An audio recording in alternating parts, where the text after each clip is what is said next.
Ever since I was young, I've always wanted to be rich. I mean, who wouldn't want to be rich? At the time, I found out that many of my classmates didn't share this goal, so I spent significant time researching, painstakingly searching for a profession that wouldn't take me until I was 80 to see my first $1 million. And finally, I discovered something called investing. Now, at the time, I didn't know much about it, and I barely understood how it worked. But I, like many others, have begun to see the value in the stock market. After I borrowed money from my parents, I spent significant time researching and created a portfolio of stocks which has nearly doubled within a year. Many stocks, such as Royal Caribbean and Six Flags, have more than doubled, providing great returns. So today, let me share my knowledge of the stock market so we can grasp what exactly is the stock market and how it works. Next, let's process the subject of algorithmic trading, something commonly used but not widely publicized, before finally discussing the risks and benefits that come with the stock market to allow us to understand how it affects us. As a young investor, you could say I conveniently forgot to learn the basics of investing. But to build a strong foundation and truly comprehend investing, we need to start at the basics. Hundreds of years ago, small shop owners wanted to grow their business, but to do so, they needed proper funding. In exchange for a portion of their business, shop owners received money which they could use to grow. This was the spark that created what we know today as investing. This new idea spread across the globe and eventually led to the creation of Wall Street, the famous physical stock exchange venue in New York. To understand investing further, let's take a look at the story of a company that started in our own backyard, Google. Founders Larry Page and Sergey Brin first began working on Google in their dorm room at Stanford University. As graduate students, they were excited to begin working on their idea of improving the search engine.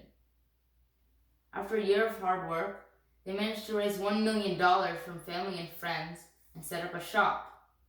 After several more years of hard work, their business began to take off and they received $25 million from venture capitalists who saw the potential of Google. At the time, they had 500,000 searches per day and were gaining fast. Upon achieving 200 million searches per day, Google gave their initial public offering, or IPO, and raised $1.7 billion and went to the open market. Although this may seem like a unique experience, this is the process most companies go through to get onto the stock market. Once the company's on the stock market, anybody can buy its share. Well, unless you can afford it. But don't worry, there are always cheaper stocks you can buy. When people believe in a company and want to buy its stock, the stock price will go up. But when people don't see potential in a business, the stock price will fall. Companies can use the money they receive to expand and grow.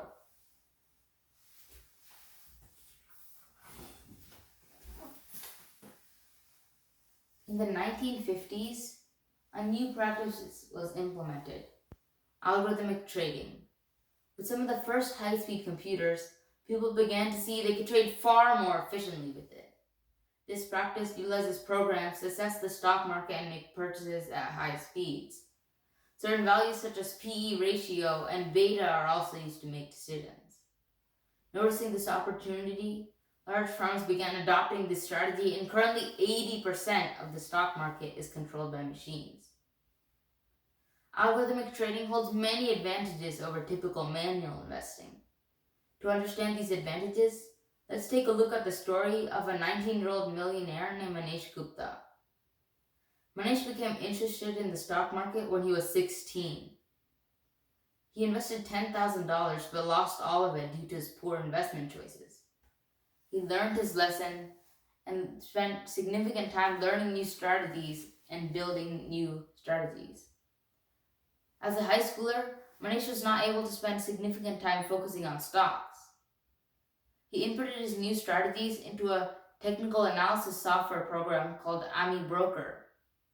After a few years, Manish was able to turn $25,000 into $1 million.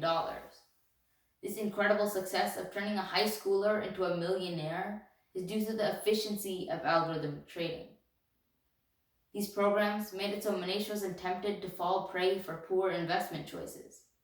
Programs will avoid these mistakes based on previous trends and only do what they're programmed to do. Executing trades at high speeds is key in a volatile market where instabilities are normal.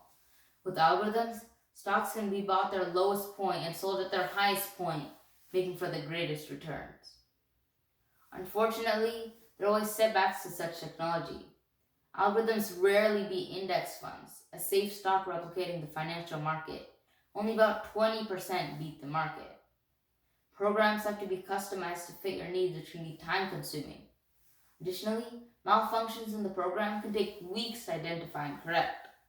Such malfunction can cause the program to overspend or buy the wrong stock, resulting in a monumental loss.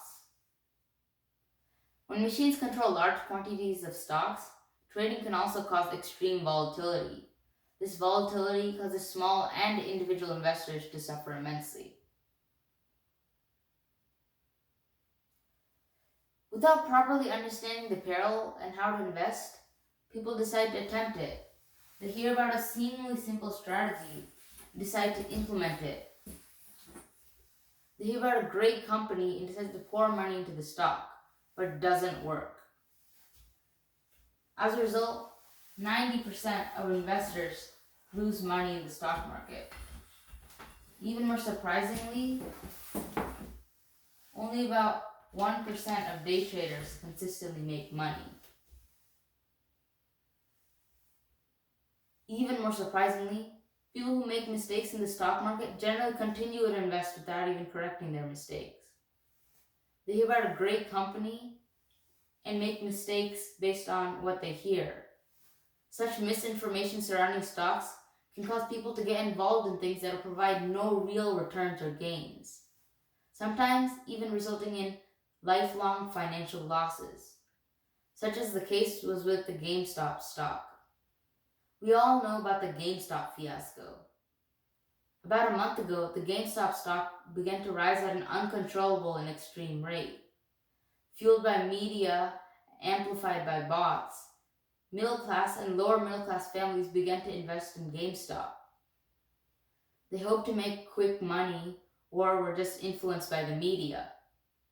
To prevent a further catastrophe, trading firms such as TD Ameritrade prevented people from buying GameStop and the stock crashed down. People suffered significantly as the stock went from $350 to $50 in a matter of days. We let our emotions control us and make impractical decisions. As a result, 90% of investors lose money in the stock market, and only about 1% of day traders consistently make money. Americans fear the stock market and don't even consider it. Such stories create an unpleasant aura around investing. These stories prevent others from making more money. According to the Motley Fool, the banks with the highest annual percentage yield, or APY, have close to 0% APY. As a much better option, Goldman Sachs confirms that the average annual return from the stock market is 10%. It is clear that by investing our money in the stock market, we'll have much better returns than keeping it in banks. Ray Boshara, the director for Center for Household Financial Stability, disconcertedly said, "It's too bad such a small percentage of the American population has any real or meaningful ownership in equities given their historic and current growth. Americans fear the stock market, as a result don't even consider it."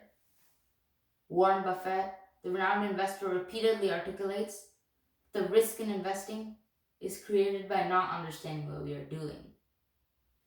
If we take the time to learn how investing works before trying it, we will have great success.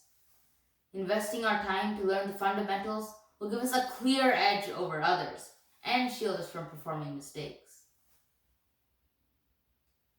Investing is a profession pushing us forward financially. Today, we walk through the road to wealth by first discussing the history of investing,